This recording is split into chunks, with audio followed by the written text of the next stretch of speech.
আল্লাহ রাব্বুল আলামিন বলেন ওয়াবিযিল কুরবা,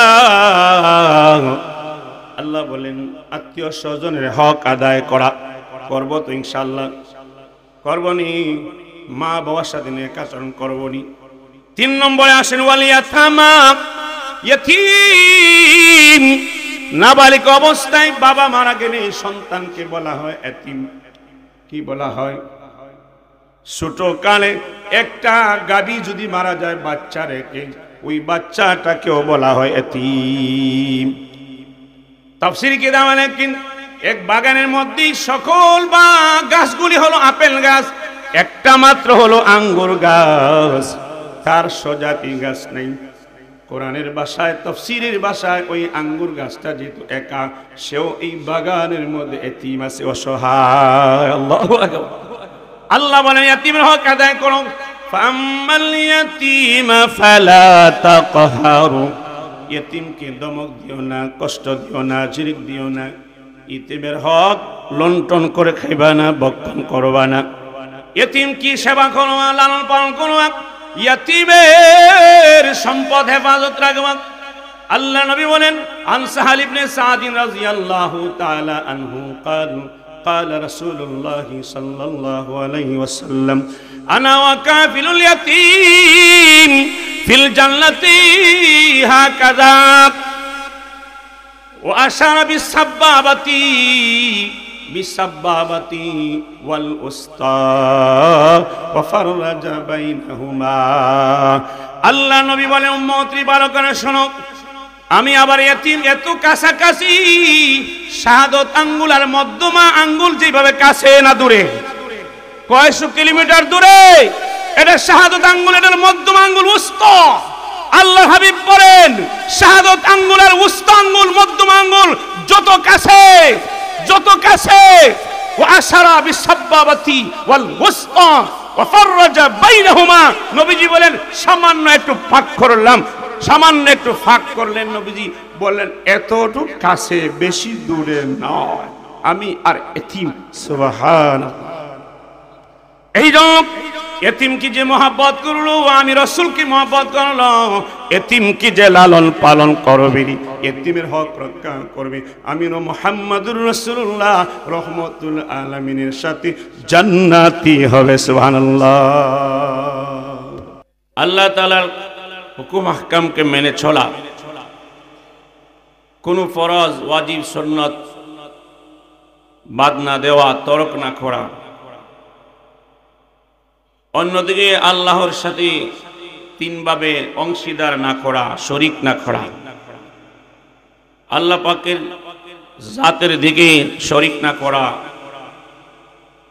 আমাদের সকলের তাম পৃথিবীর কুল কায়নাতের মালিক কয়জন? জোরে বলেন কে? যদি কেউ বলে 2 জন 3 জন, আল্লাহর ছেলে আছে, মেয়ে আছে, কন্যা আছে, বিবি আছে, নাউজুবিল্লাহ। আলোচনা সংক্ষিপ্ত হবে, ধারাবাহিক, এই জন্য বোঝার চেষ্টা করবেন, ওটাওটি করবেন। বোঝা গেল পেটের ভিতরে প্রস্রাব আর পায়খানা আছে, যাদের আছে এখনই যেতে পারেন, আলোচনা শুরু হয়ে গেলে ওটাওটি করতে পারবেন না।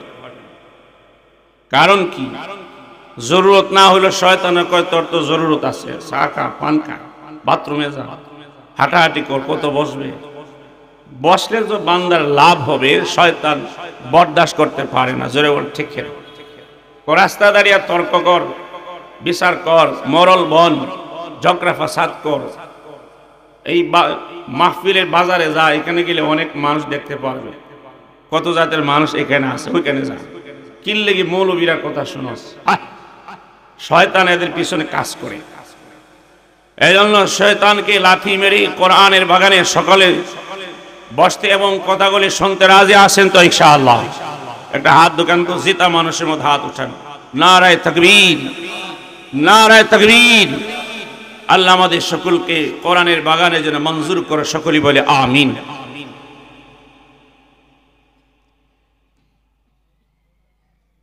আল্লাহ রাব্বুল আলামিন তিলাওয়াতকৃত আয়াতের মধ্যে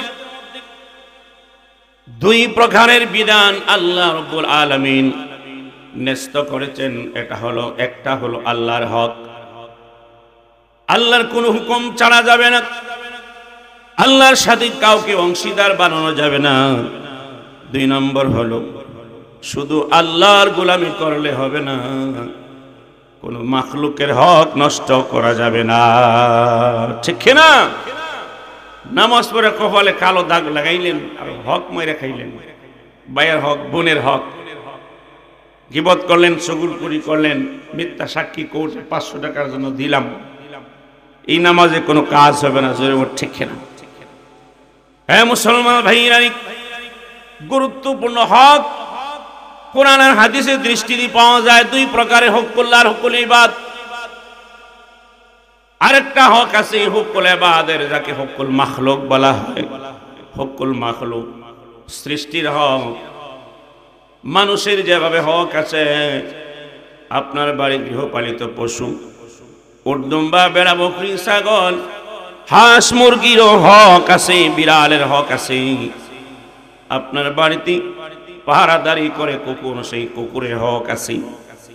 আপনার বাড়িতে পাহারাদারদের চকিদারি করে কুকুর, খাবার কয়বেলা খাইলো না খাইলো একটু খবর নিতে হবে। আমি বাড়িওয়ালা 3 বেলা পেট ভরে খানা খাইলাম, আমি ভালো আরামের বিছানায় ঘুমাইলাম, কিন্তু আমার বাড়ির কুকুর আমার সাহায্য করে, তার ব্যাপারে আমি কি ভূমিকা নিলাম? আমার ঘরের ইঁদুর মেরে খায়, তেলাপোকা মারে, তেলচুরা মারে, বাতিয়ারা মারে, জীবজন্তু দেখে আমার ঘরকে হেফাজত রাখে বিড়াল, বিলাই। এই বিড়াইটা আমার পাশে দাঁড়াইয়া মেও মেও করে, কিন্তু আমি মাছ, বিড়াল আর মুরগি রোজ দিয়ে খাবার খাচ্ছি, কিন্তু বিড়ালের দিকে একটিবারও নজর করি না। এমন মুসলমান আছে কিনা? নাই। এই জন্য হুকুল ইবাদ একটা হলো বান্দার হক, আরেকটা হলো হুকুল মাখলুক। এই জন্য আল্লাহ পাক রব্বুল আলামিন যদি তৌফিক দান করেন, 3টা বিষয় কয়েক মিনিটের ভিতরে আলোচনা করার চেষ্টা করব ইনশাআল্লাহ। হে মুসলমান ভাইরা, হুকুল্লাহ আর হুকুল ইবাদ এর আলোচনা করার আগে হুকুল মাখলুকের একটা হকের ব্যাপারে আলোচনা করি। আবু দাউদ শরীফের হাসিয়ার মধ্যে একটা হাদিস আছে, হে উম্মতেরা, রাহমাতুল আলামিন বলেন, আমার উম্মতেরা, কুরবানির মৌসুমে যখন হালাল জন্তু জবাই করো, কুরবানি দাও, এই জবাইকৃত পশুটার সাথে ভালো আচরণ করবা, গোসল দিবা, পানি খাওয়াবা, জবাই করার আগে দাঁড়াল অস্ত্র তৈরি রাখবা, রেডি রাখবা। এর আগে আপনি যখন গলার মধ্যে অস্ত্র দান করবেন, ছুরি লাগাবেন জবাই করার জন্য, এর আগে আল্লাহ হাবিব বলেন, পানি দিয়ে তার শরীরটাকে একটু ছিটা দাও, বোলাইয়া দাও, আদর সোহাগ করো, মায়া করো, একটু পানি পান করো। সুবহানাল্লাহ। এটা মাখলুকের হক। টানা হেসরা গনে এক জায়গায় পালে আর এক জায়গায় জবাই করবার নিষেধ, ইসলাম নিষেধ করেছি। যদিও আল্লাহ হালাল করেছি আপনার পশুটাকে কোরবানি করে গোশত খাওয়ার জন্য, বন্টন করে দেওয়ার জন্য, কিন্তু ইসলাম কোনো মতেই তার সাথে খারাপ আচরণ করার জন্য অনুমতি দেয় নাই। ঠিক কিনা? ছোটকালে দেখছিলাম 2টা ঘোড়া দিয়া ঘোড়ার গাড়ি টানত। বর্তমানে এত বড় সুশিক্ষিত মানব জাতি হয়ে গেছে, একটা ঘোড়া দিয়া গাড়ি মাল বহন করে। জোরে বল ঠিক কিনা? এমন মানুষ আছে কিনা? নেই। হ্যাঁ মুসলমান ভাইরা, আমরা ছোটবেলা দেখেছি জামালগঞ্জ ভীমখালী এলাকাতে আমাদের অঞ্চল থেকে ঘোড়ার মাধ্যমে ধান ক্রয় করে নিয়ে আসতো, কিন্তু বাম দিকে একটা বস্তা, ডান দিকে একটা বস্তা, মাঝখানে গদ্দি, 2টা বস্তাই যথেষ্ট, এর বেশি কোনো তার ভিতরে বসাইতো না, বুঝা দিত না। বর্তমান জমানার এমন মানুষেরা উন্নতি হতে হতে হকের চক্ষু অন্ধ হয়ে গেছে, জালিমের চক্ষু খুলে গেছে। একটা গুড়া দিয়া টোটাল গাড়ি কাটানে। জোরে বলেন ঠিক কিনা? কিয়ামতের দিন এর জবাবদিহি করতে হবে আল্লাহর কাছে। বলেন নাউজুবিল্লাহ, জবাবদিহি করতে হবে। হে মুসলমান ভাইরা, কিতাবে ঠিক একটা গাদা রাহমাতুল আলামিনকে দেখে চোখের পানি ছেড়ে দিয়ে কান্না করতেছি। চোখের পানি ছেড়ে দিয়ে কাঁদতেছে। রহমতুল আলামিন, তামাম বিশ্ব জগতের রহমত স্বরূপ যিনি ছিলেন, ওয়ামা আরসালনাকা ইল্লা রাহমাতাল লিল আলামিন। আল্লাহ রাব্বুল আলামিন বলেন, আমার বন্ধুকে আমি আল্লাহ তাআলা তামাম বিশ্ব জগতের জন্য, তামাম আলমের জন্য রহমত স্বরূপ প্রেরণ করেছি। চিৎকার দিয়া বলেন সুবহানাল্লাহ। এই জন্য মানুষের জন্য রহমত আর দয়ার সাগর, জিন জাতির জন্য রহমত আর দয়ার সাগর, মাখলুকের জন্য, গাদার জন্য, উটের জন্য, দুম্বার জন্য, তামাম সৃষ্টি জগতের জন্য ছিলেন রহমতুল আলামিন। ঠিক কিনা? গাদার মালিককে ডাক দিয়ে আনলেন, বাইরে যারা দাঁড়িয়ে আছেন বসেন, মিরপুরে হুজুর আসতেছে, বসেন, মাহফিল সুন্দর করে বসেন।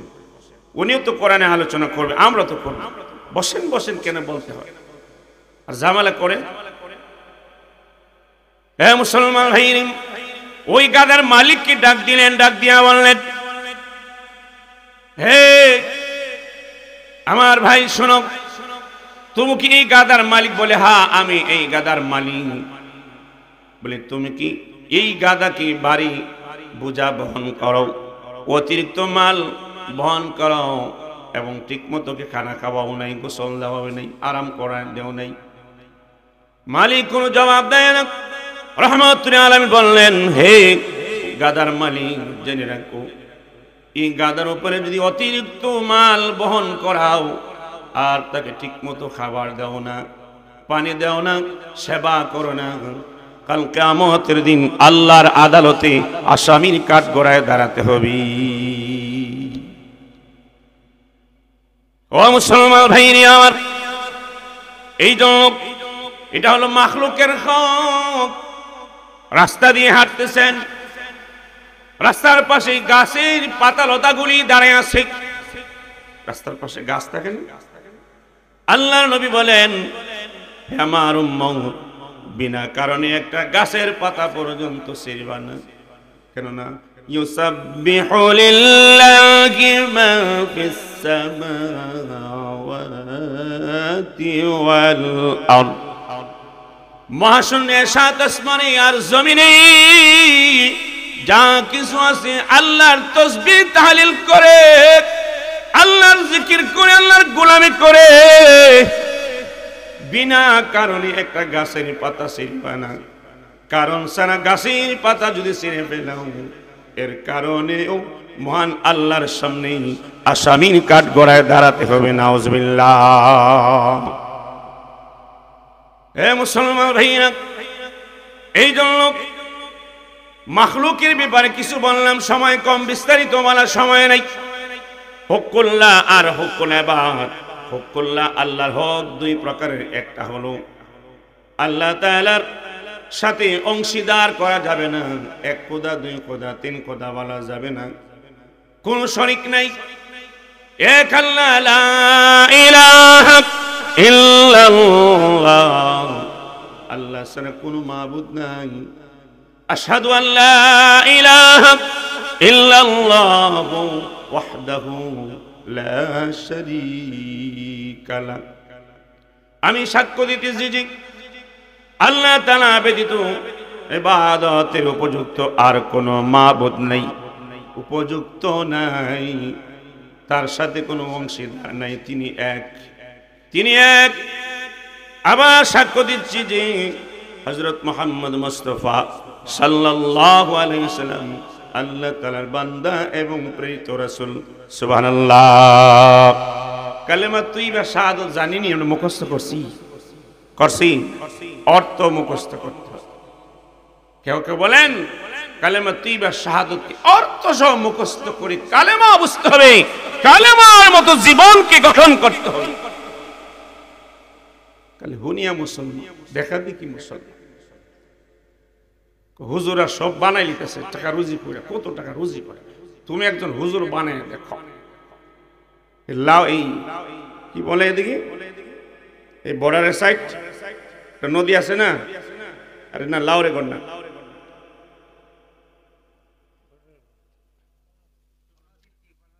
এই এদিকে যে আসলাম ঢলুরা ফেরি পাওয়ার সময় নৌকার মাঝি বলতেছে, হুজুর অমুক বক্তা নিয়ে সমালোচনা করে। কিসে? হ্যাঁ বুঝি ওয়াজ করিয়া বিভিন্ন জায়গাতে টাকায় না ক্ষেত জায়গা জমি কিনতেছে। আমি এটা কইবই, পিছে লোকে কিছু বলেই, তবে উনি ওনাকে বলবা তুমি একজন হুজুর বানায় দেখো যে ক্ষেতের টাকা আনতে পারে রুজি। সহজ মাসআলা, ঠিক না? হ্যাঁ, কত মানুষ আমাদের কাছে কান্নাকাটি করে একজন হাফেজে কোরআন বানানোর জন্য, আলেম বানানোর জন্য, মুফতি বানানোর জন্য কত কান্নাকাটি করে। আমার গ্রাম থেকে আমি কত মানুষ কিনিলাম, কত ধনী লোকের সন্তান কিনিলাম, একটাও আলেম হতে পারে নাই। আলেম হওয়া তো সোজা নয়। আল্লাহ রাব্বুল আলামিন বলেন, ইউতিল হিকমাতা মান ইয়াশা ওয়া মান ইউতাল হিকমাতা ফাকাদ উতিয়া খায়রান কাসীরা ওয়া মা ইয়াযাক্কারু ইল্লা উলুল আলবাব।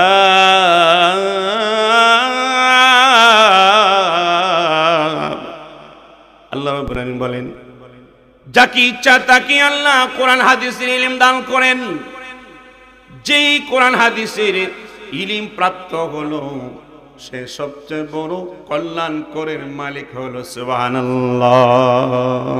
আমি তো অনেক সময় বলি আমার মতো বাদশা আল্লাহর এই আসমানের নিচে জমিনের উপরে আর কেউ নেই। আল্লাহ আমাকে কোরআন বুঝার তৌফিক দিয়েছে, কোরআন তিলাওয়াত করার, সহি শুদ্ধ করে কোরআন তিলাওয়াত করে তৃপ্তি অর্জন করার মতো আল্লাহ আমাকে তৌফিক দিয়েছে, আলহামদুলিল্লাহ। তুমি মনে করো টাকা আছে, ব্যাংক আছে, জমি আছে, না, সফলতা এখানেই যার সিনার ভিতরে আল্লাহ কোরআনকে প্রবেশ করাইছে। এই মুসলমান ভাইরা, এই রূপ আমি হিংসা থেকে, কুমন্তব্য থেকে, গীবত শিকায়ত থেকে আমার জবানকে বাঁচাবনি।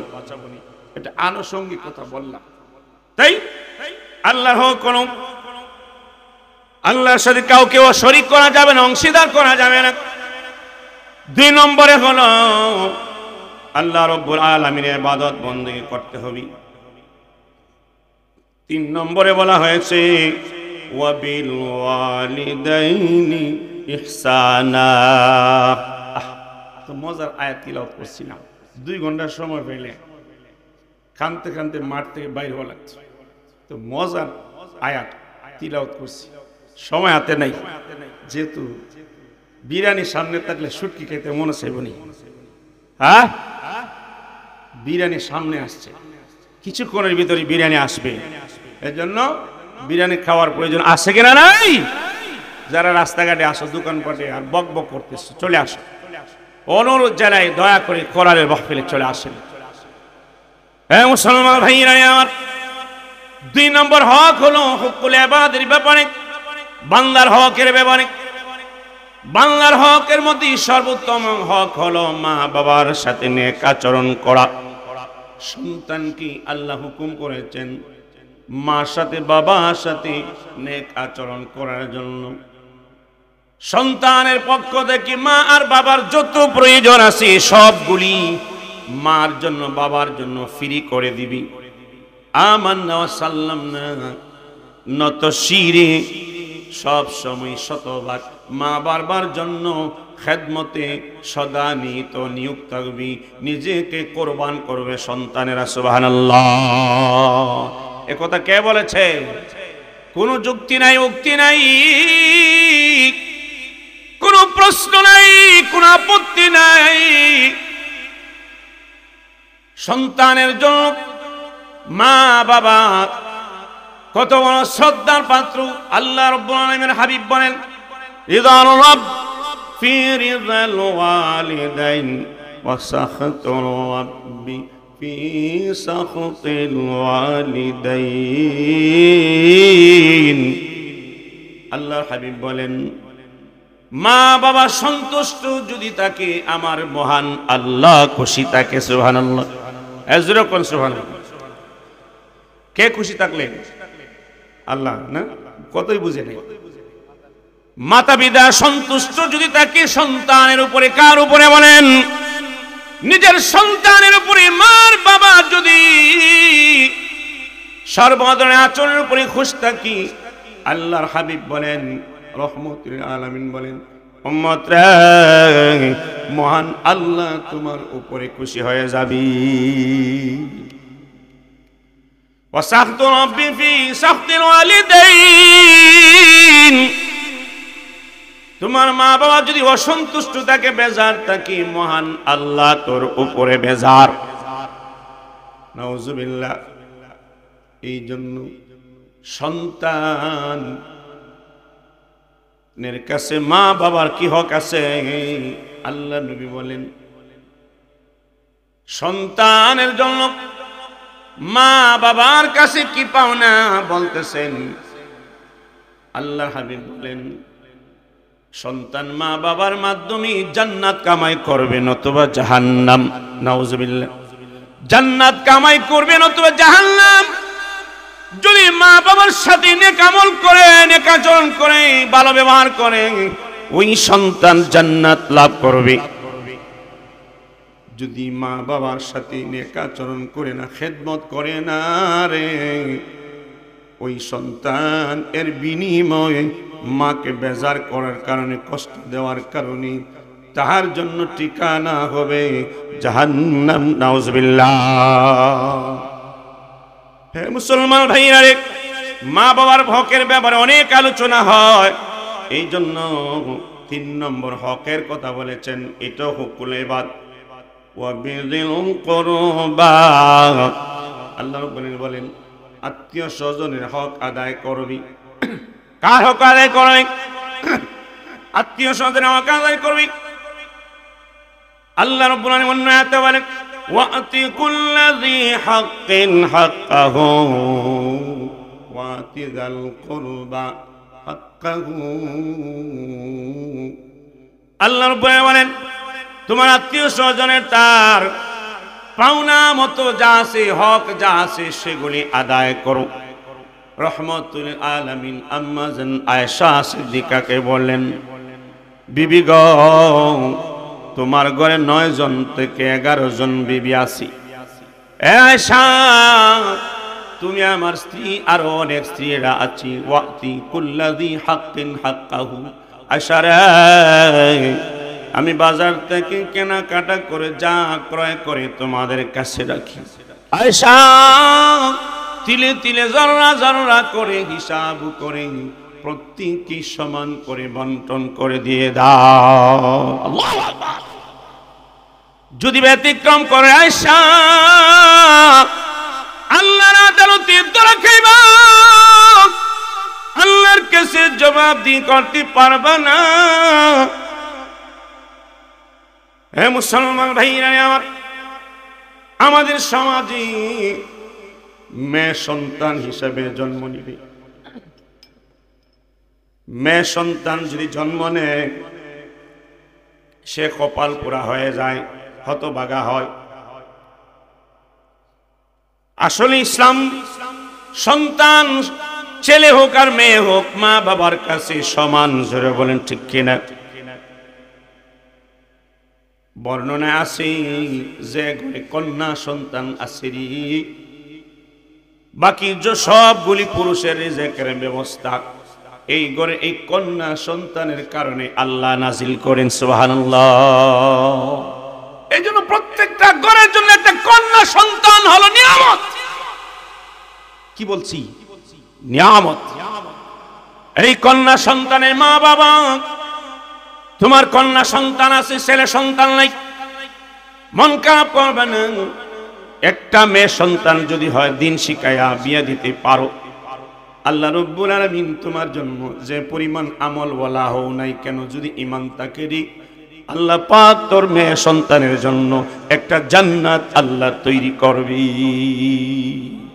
জোরে আওয়াজ দিয়ে কেন বাড়িতে কে কই সুবহানাল্লাহ, তো জোরে বল। এই মুসলমান ভাইরা আমার, 3টা কন্যা সন্তান যদি জন্ম হয়, দিন শিখাইয়া শরীয়ত সম্মত তাকে ভালো স্বামীর কাছে, দিনদার স্বামীর কাছে বিয়ে দিতে পারে। গরিব ধনী প্রশ্ন নাই, দিনদার শর্ত হলো আল্লাহর হাবিব বলেন একটা নয়, দুইটা নয়, তিনটা নয়, 10টা কন্যা সন্তানও যদি জন্ম নেয় আর দিন শিখায়া দিনদার স্বামীর কাছে বিয়ে দিতে পারো, আল্লাহ রব্বুল আলামিন তোমার ঈমান থাকলে আমলের দিকে মহান আল্লাহ তাকাইবে না। 10টা কন্যা সন্তানের মর্যাদায় আল্লাহ 10টা জান্নাত তোর জন্য বরাদ্দ করে রাখছি। আল্লাহু আকবার। এ মুসলমান ভাইরা আমার, এই জন্য কন্যা সন্তান হলে মন বেজার করার কোন কারণ নাই। কন্যা সন্তান কে দেয়? চিল্লায় বলেন কে দেয়? আল্লাহ। ছেলে সন্তান কে দেয়? ছেলে আর কন্যা একসাথে কে দেয়? কোন সন্তান নাই, ছেলেও নাই, মেয়ে নাই, এটা অবস্থা করে কি? আল্লাহ। এই জন্য কন্যা সন্তান হলে মন বেজার করবে না, যদি খুশি হও, যদি খুশি হও রে আল্লাহর গোলাম, আল্লাহ তোমাকে বোনাস আরেকটা জান্নাত দান করবেন। সুবহানাল্লাহ, আল্লাহু আকবার। খুশি থাকো, আরেকটা বোনাস জান্নাত। আল্লাহু আকবার। এই মুসলমান ভাইরা আমার, এই জন্য কোন ফ্যামিলিতে কন্যা সন্তান আছে, ছেলে সন্তানও আছে, বাবা মারা গেছে, মাও মারা গেছে, কিন্তু বাবা মারা গেছে, মা আছে, এখন বাবা আমার সম্পদ থেকে সন্তানকে বন্টন করে দেওয়া আল্লাহর কোরআনের বিধান। কিসের বিধান? জোরে কর, বুঝিয়ে কইেন, কোরআনের বিধান। হে মুসলমান ভাইরা আমার, আল্লাহর নির্দেশ, মা বাবার সন্তান ছেলে যেভাবে মা বাবা রেখে যাওয়া সম্পদ ভোগ করতে পারবি, ঠিক তেমনি ভাবে মেয়ে সন্তান ও মা বাবা রেখে যাওয়া সম্পদ ভোগ করতে পারবি। কোনো দ্বিধা নাই, পার্থক্য নাই, তবে হকের ব্যাপারে পার্থক্য আছে। 3 ভাগের 1 ভাগ পাবে মেয়ে আর 2 ভাগ পাবে ছেলে, অর্থাৎ 1 ভাগের অর্ধেক পাবে মেয়ে। সুবহানাল্লাহ। তার কারণ আছে, সবিস্তারিত বলার সময় নেই। কারণ সে তার স্বামীর বাড়িতে পাবে, যখন কাবিল তু হু বললেও সাথে সাথে স্বামীর সম্পদের অংশীদার হয়ে গেছে। সুবহান। আর শুরুতেই পায়ে গেল মোহর। শুরুতে কি পায়ে গেল? আর কিছু কিছু জালিম মার্কা স্বামী আছে, 10 লাখ 15 লাখ লেখায় বিয়ে বাসর করে গিয়েও দিব 5 টাকা 10 টাকা বা একটা গড়ি, একটা মোবাইল, আর বাকি মোহর বাকি রাখবো। তার মতো জালিম আর হতে পারে না। মোহর মেয়ের স্ত্রীর হক। কার হক বলেন? স্ত্রীর হক। হে মুসলমান ভাইরা, এখন স্বামী যদি বলে বিবি তোমার হকটা মাফ করে দাও, আমি যদি মরে যাই, স্বামী স্ত্রী আমি আদায় করতে পারবো না, তাহলে আমি তোমার কাছে ঋণী থাকবো, মাফ করে দাও। কত বেল কি জানি পুরুষেরা স্ত্রীকে বাসর করে সাইজ করে ফেলা, মোহরের দাবি সারাই মনো জালিম আছে, আমাদের খবর আছে। এখন বেচারি নতুন বধূ স্বামীর ঘরে আসছে, স্বামীর মন জয় করতে তার প্ল্যান 100 চেষ্টা। স্বামী দাবি করছে না, পারে না। আল্লাহর নবী বলেন যত চিন্তা করো, যত কৌশল করো, তবু আল্লাহর বান্দির হক আদায় হবে না। আল্লাহু আকবার। হক আদায় হবে না রে গোলাম। যতই কৌশলবিদ হও না কেন, ছাপাবাজি প্লাস্টারবাজি করো না কেন, যদি কিয়ামতের দিন দাবি করে কদম পালাইতে পারবে না নিজের স্ত্রীর হক আদায় না করে। এমন জালিম আছে কিনা? নেই। আমার বন্ধুরা ভাইরা, এই গলে একটা দিক, আরেকটা দিক হলো এক বোন অথবা 1 ভাই 4 বোন 5 বোন এক ঘরের মধ্যে আছি। ভাই বাবার একটা সন্তান, তার বোন হলো 4 জন, 4 জায়গা বিয়ে দিছে বাবা অথবা মা। সম্পদের মালিক সে একজন লিডার হয়ে গেছে। ক্যাডার লিডারের মতো চলে, ঠিক মতো নামাজও পড়ে না, সুন্দর সুন্দর সোয়েটার লাগায়, শীতের দিনে স্যুট আর কেস লাগায়, কি মুস্তাও দিয়া গাড়ি চালায়। ও মুসলমান, এ মুসলমান ভাইরা, এই সমাজে তাকো যদি এমন বাবা মারা গেছি, মা মারা গেছি, বাবা মা রেখে যাওয়া সম্পদ তুমি যদি ভোগ করো, তাহলে তোমার বোনের অংশটা আদায় করে দাও, নতুবা তোমাকে খাওয়া হালাল হবে না। নাউজুবিল্লাহ। তোমার ঘরে যে সন্তান হবে এই সম্পদকে হারামজাদা জন্ম নিবে। মুসলমান ভাইরা ভালো করে বোঝার চেষ্টা করেন। দারুল উলুম দেওবন্দের প্রতিষ্ঠাতা আল্লামা কাসিম নানতবী রহমাতুল্লাহ আলাইহি 6 জনের মধ্যে প্রধান প্রতিষ্ঠাতা। উনি যখন আলেম হলেন, যখন বড় আলেম হলেন, বাবা সম্পদের মধ্যে দেখলেন ওনার ফুফুদের হক রয়ে গেছে। মুফতি সাহেব হয়ে গেলেন, আলেম হয়ে গেলেন, কোরআন হাদিস বুঝে। আল্লামা কাসিম নানতবীর আব্বা আলেম বানাইছে, জগৎ বিখ্যাত শ্রেষ্ঠ আলেম, আলেম কুলে সম্রাট আল্লামা কাসিম নানতবী বলে, আব্বা জান আমি লেখা পড়ে আসছি, বাড়িতে কষ্ট করে আসছি বাবা গো, কিন্তু আপনার সম্পদ আমি খাবো না, আপনার এই খাবার খাবো না, আমি ঘরের রান্না করা আমি খাবার খাবো না, এই ঘরে আমি থাকবো না। কেন কেন রে বাবা? মন খারাপ? কেউ কিছু বলছে না কি? বলে না, বলে নাই। বাবা আপনি আগে বলেন, আমার ফুফুরা আপনার বোনদের হক কি আদায় করেছেন? না, তোমার ফুফুদের হক আমি আদায় করি নাই। বাবা আপনি যেভাবে বাবা রেখে যাওয়া, মা রেখে যাওয়া সম্পদ ভোগ করছেন, যতদিন ভোগ করছেন হারাম খাইছেন, আল্লাহর আদালতে আসামি হয়ে গেছেন, জালিম হয়ে গেছেন, আপনার কোন আমল আল্লাহ কবুল করে নাই। বাবা গো তোমার বোনদের আমার ফুফুদের হক যতক্ষণ পর্যন্ত আদায় করবে না, কাসিম নানতবী এক লোকমা খাবার মুখে দিবেন। আল্লাহু আকবার। তখন বাবা ছেলে হিসাব কইরা টোটাল সম্পদকে ভাগ করে যার যার কাছে পৌঁছায় দিছে। সুবহানাল্লাহ, আল্লাহু আকবার। হ্যাঁ মুসলমান ভাইরা আমার, আরেকটা দৃষ্টান্ত মমিন সিংহ, মাওলানা ফজলুর রহমান রহমাতুল্লাহ আলাইহি বালিয়া মাদ্রাসা, নাম শুনছেন? আল্লামা ফজলুর রহমান রহমাতুল্লাহ আলাইহি দারুল উলুম দেওবন্দে লেখাপড়া করেছেন। তখন বাবা আলেম না, আল্লামা ফজলুর রহমান রহমাতুল্লাহ আলাইহি আলেম। বাবাকে বলছে, বাবা গো আমার ফুফুদের হক কি আপনি দিয়েছেন? বলে না। কেন দেন নাই? তারা লাগবে না, তাদের আছে। বাবা আপনার ঘরের খাবার আমি খাবো না, আমি পৃথক হয়ে গেলাম, রোজা রাখবো প্রয়োজনে, তবু হারাম খাবার আমি ফজলুর রহমান মুখের ভিতরে প্রবেশ করাইব না। আল্লাহু আকবার। বন্ধুরে বাবা ছেলে দ্বন্দ্ব লাগছে, খাবার খায় না, বাবাও সম্পদ দিতে চায় না। তখন ফজলুর রহমান রহমাতুল্লাহ আলাইহি উনার একটা ফুফু আছে, বাবার বোন, কিশোরগঞ্জের শহরের এক জায়গায় বাড়ি। ওই বাড়িতে গেছে, কোন জায়গার বাড়ি? বাবা ময়মনসিংহ, যেখানে বালিয়া মাদ্রাসা প্রতিষ্ঠা। এটা হলো আল্লামা ফজলুর রহমান রহমাতুল্লাহ আলাইহি আপন ফুফুর জায়গা। বলেন সুবহানাল্লাহ। এটাই ছিল বাড়ি। সংক্ষেপে কথা বলি, তখন ফুফুর কাছে থাকি, বাইপুত ফুফুর ঘরে থাকে।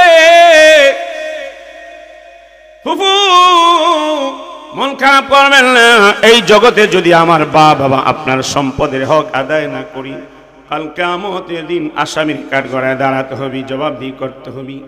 আপনার হক আদায় না করে জান্নাতে যেতে পারবে না। ফুফু ফুফু জান, আমাকে পরামর্শ দিন। আমি দারুল উলুম দেওবন্দে লেখাপড়া করেছি, আমার তো তালিমের প্রয়োজন, দর্শের প্রয়োজন, কোরআন হাদিস শিক্ষা দেওয়ার প্রয়োজন। আমি আলেম হইয়া বুবা থাকতে পারব না। কেননা আল্লাহ নবীর এক হাদিসের মধ্যে আছে, যে আলিম আল্লাহর জন্য আলেম হয়, আল্লাহকে খুশি করার জন্য আলেম হয়। 2 নম্বর, যে আলিম উম্মতের কাছে দিন পৌঁছাইবি। 2টা গুণ রেখে যে আলিম ইলম শিখবি, আল্লাহ নবী বলেন বনি ইসরাইলের 70 জন পয়গাম্বর ঈমান আমলে দাওয়াতের সওয়াব আল্লাহ আলেমকে দান করি। সুবহানাল্লাহ। এই জন্য একজন শেখ সাহেবের হাত ধরে হাজার হাজার মানুষ মুসলমান হয়ে যায়, আমলওয়ালা হয়ে যায়, গাঁজাখোর মদখোর দিনদার হয়ে যায়। জোরে বল ঠিক কি না? খাজা মাইনুদ্দিন চিশতি রহমতুল্লাহ আলাইহির কাছে একসাথে ভারতবর্ষে 90,000 অমুসলিম হিন্দু মুসলমান হয়েছে। এই মুসলমান ভাইরা ফজলুর রহমান রহমতুল্লাহ আলাইহি ফুফুকে বললেন ওই বাড়ির একটা রুমের মধ্যে ক্লাস শুরু করলেন, ছাত্র ভর্তি করলেন, ছাত্র বেড়ে গেছে। দু একজন হুজুরকে আরো অ্যাড করছেন।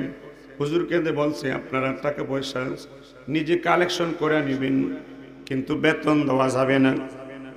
2-1 বছর চলছে, দেখা যায় হুজুররা চলে যায়।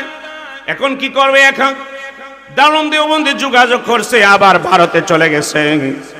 হুজুরদের সাথে পরামর্শ করছে, হুজুর আমার বাবা তো সম্পদ ফুফুদের হক আদায় করে না, আর আমি মাদ্রাসা তৈরি করতে পারি নাই। আমার ফুফুর বাড়িতে একটা রুমে মাদ্রাসা বানাইছি, কিন্তু হুজুররা বিনা বেতনে দিন শিখাইতে পারে না। হুজুর এখন কি করব? বন্ধ হয়ে গেছি।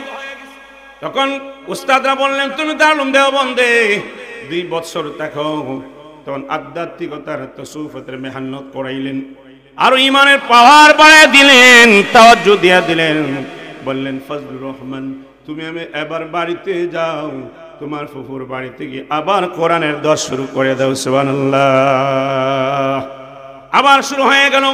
শুরু করতে করতে দেখা যায় আল্লাহর বরকত নাজিল হতে শুরু হয়ে গেল, টাকা পয়সা আসা শুরু হয়ে গেল। উলামা ইকরামের অভাব নেই, শিক্ষকদের অভাব নেই।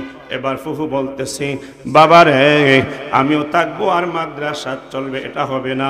যাও আমি আল্লাহকে সাক্ষী রেখে বলি তুমি কাগজ কলম নিয়ে আসো, এই মুহূর্তে আমার টোটাল বাড়ি জায়গা আমি মাদ্রাসার নামে ওয়াকফ করে দিলাম। সুবহানাল্লাহ। এটাই হলো বালিয়া মাদ্রাসার ইতিহাস।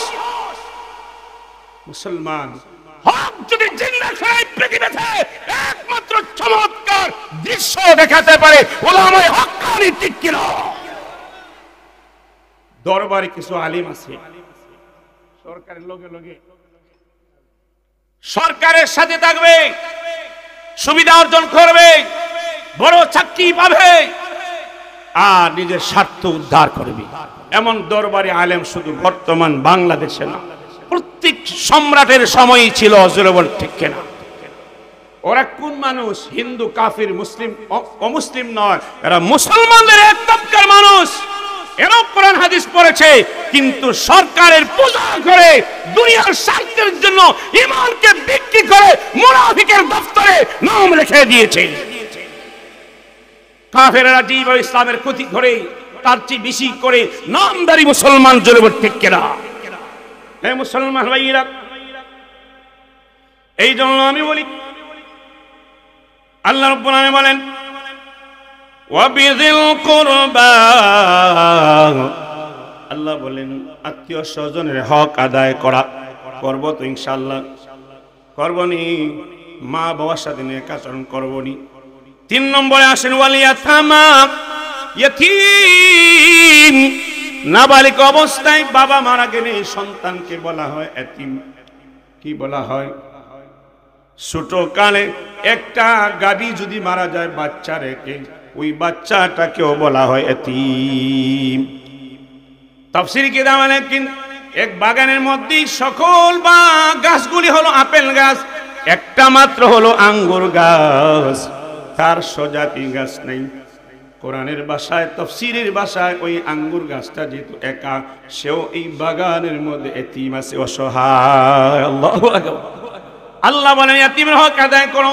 ফাম্মাল ইয়াতীমা ফালা তাকহারু, ইয়াতীমকে ধমক দিও না, কষ্ট দিও না, ঝিরিক দিও না। ইয়াতীমের হক লন্ঠন করে খাইবা না, বক্ষণ করবা না। ইয়াতীম কি সেবা করো, লালন পালন করো, ইয়াতীমের সম্পদ হেফাজত রাখবা।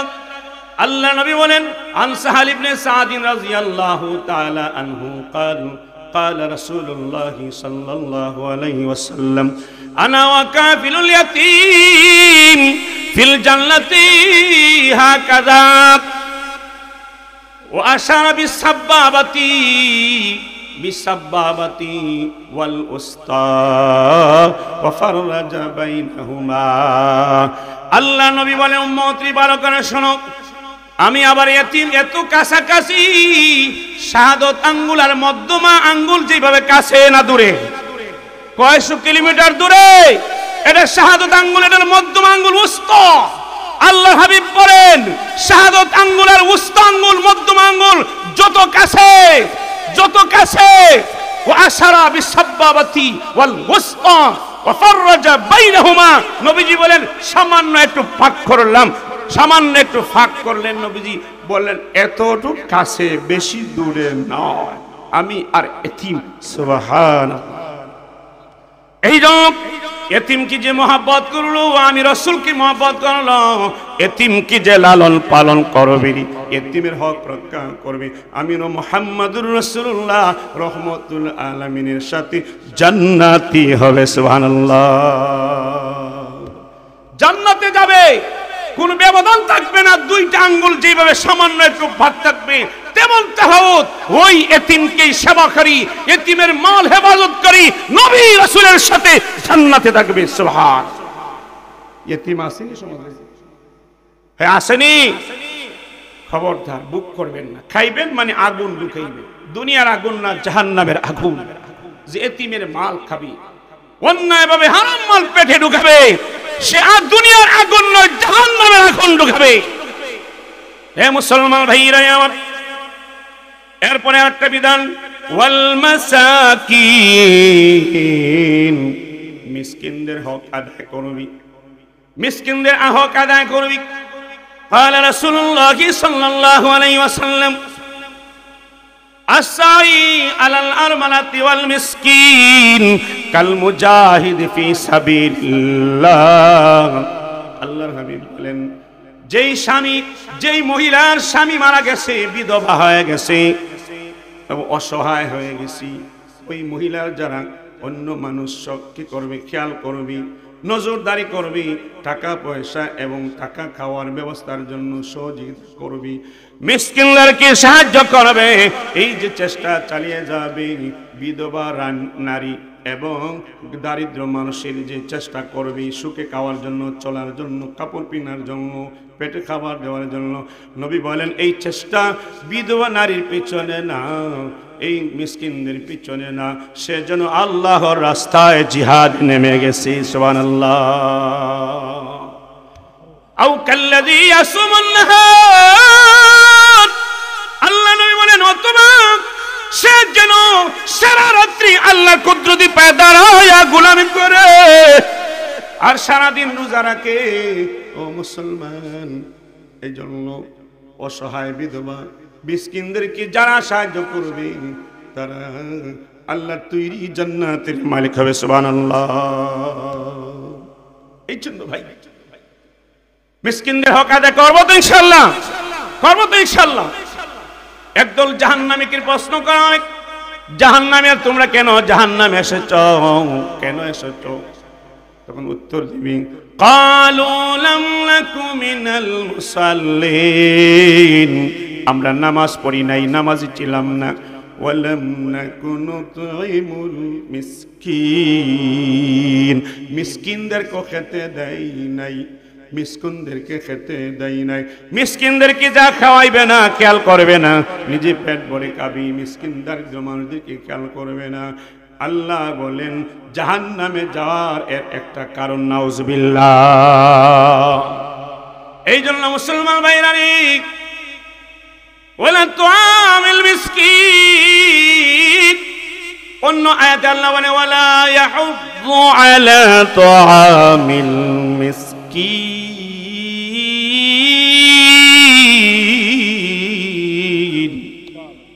এক শ্রেণী মানুষ আছে মিসকিন, হত দরিদ্র মানুষদেরকে খাবার খাওয়ায় না।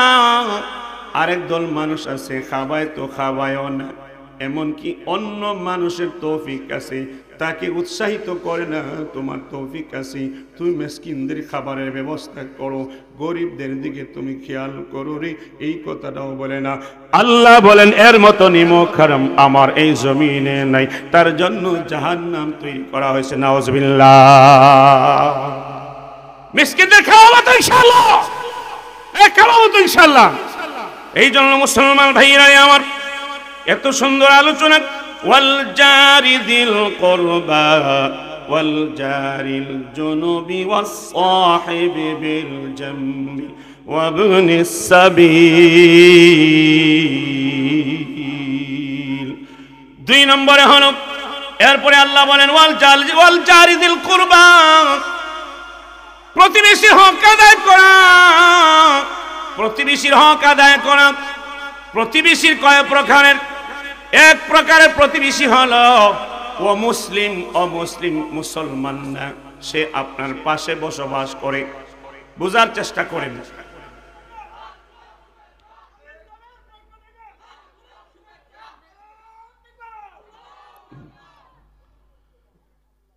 হে ভাই, আমার মুসলমান ভাইরা, আল্লাহ রাব্বুল আলামিন বলেন ওয়াল জারি যিল কুরবা, প্রতিবেশী হক আদায় করা। প্রতিবেশী কয়েক প্রকারের হয়। এক ধরনের হলো প্রতিবেশী মুসলমান, আবার আর হলো আত্মীয়, আবার হলো আমার প্রতিবেশী ঘরের পাশে বসবাস করে, আবার হলো আত্মীয়, আবার হলো মুসলমান। এই প্রতিবেশীর হক কয়টা? 3টা। এই প্রতিবেশীর হক কয়টি? এক কথা বুঝেন, চেষ্টা করেন। আমি অনুবাদ করে শেষ করতেছি কথা। কোরআনের কথা বলতেছি, গান গাইতেছি না, কোরআনের কথা বলতেছি।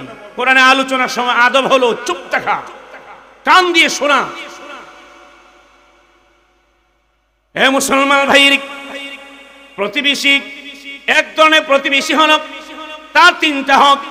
আরেক ধরনের প্রতিবেশীর হক হলো 2টা। আরেক ধরনের প্রতিবেশীর হক হলো 1টা। 3টা হক, আমার পাশে বসবাস করে, আমার আত্মীয়, আমার পাশে, আবার একটা হক হলো সে মুসলমান। এই জন্য তার হক কয়টা? 3টা। একটা হলো আমার প্রতিবেশী পাশে, 2 নম্বর সে আমার আত্মীয়, 3 নম্বর সে হলো মুসলমান। এই জন্য তার হক কয়টা? 3টা। কয়টা? 3টা। আরেক ধরনের প্রতিবেশী আছে, আল্লাহ রাব্বুল আলামিন বলেন ওয়াল জারিল জুনুবি, সে হলো আপনার পাশে বসবাস করে, বাড়ির পাশে বসবাস করে, আবার সে মুসলমান। তার হক হলো 2টা। কয়টা? 2টা। আর প্রতিবেশীর কথা আল্লাহ বলছেন ওয়াস সাহিবি বিল জামবি, সে আত্মীয় নয়, মুসলমান নয়, কাফির হোক, বেঈমান হোক, খ্রিস্টান হোক, বৌদ্ধ হোক, অগ্নিপূজক হোক, আর হিন্দু হোক, যে কোনো ধর্মের হোক, হে মুসলমান, যে কোনো ধর্মের হোক, মুসলমান হোক, আত্মীয় নাই, আত্মীয় হয় নাই, এমন প্রতিবেশীর হক হলো 1টা। কয়টা? আল্লাহ নবী বলেন সে মুমিন না, ওয়াল্লাহি লা ইউমিনু, ওয়াল্লাহি লা ইউমিনু, ওয়াল্লাহি লা ইউমিনু, ওয়াল্লাহি লা ইউমিনু, খোদার কসম মুমিন না, খোদার কসম সে আল্লাহর মুমিন নয়, খোদার কসম সে মুমিন হতে পারে নাই, খোদার কসম সে মুমিন হতে পারে নাই। 3বার নবী এই কথাটা বলার পরে বললেন কিলা মান ইয়া রাসূলুল্লাহ, কিলা মান ইয়া রাসূলুল্লাহ। আল্লাহ নবী বলেন সাহাবীরি, তার প্রতিবেশী তার হাত পা আচার আচরণ থেকে নিরাপদ থাকলো না, সে মুমিন নয়। নাউজুবিল্লাহ। আরেক হাদিসের মধ্যে আল্লাহ নবী বলেন যে ব্যক্তি কি করে পেট ভরে খাইলো, সে যে পেট ভরে খাইলো আর তার প্রতিবেশী ক্ষুধার্ত থাকলো, নবী বলেন সে মুমিন হতে পারে না। নাউজুবিল্লাহ। শেষ কথা, ওমা মালাকা আইমানুকুম, সাকর সাকরানি অধীনস্থ ফ্যামিলি যারা আছে সকলের হক রক্ষা করা। তুমি যা খাবে তার খাওয়াবে, তুমি মুরগির রান খাবে, তোমার কাজের লোককেও তাও খাওয়াতে হবে, না খাওয়ালে খোদার কসম করবি, আল্লাহ কোরআনের কসম করে বলি, কিয়ামতের দিন আসামির কাঠগড়ায় দাঁড়াতে হবে। আল্লাহ পাক আপনাকে আমাকে এই কথাগুলির উপরে আমল করার তৌফিক দান করুন। আসসালামু আলাইকুম ওয়া রাহমাতুল্লাহি ওয়া বারাকাতুহু।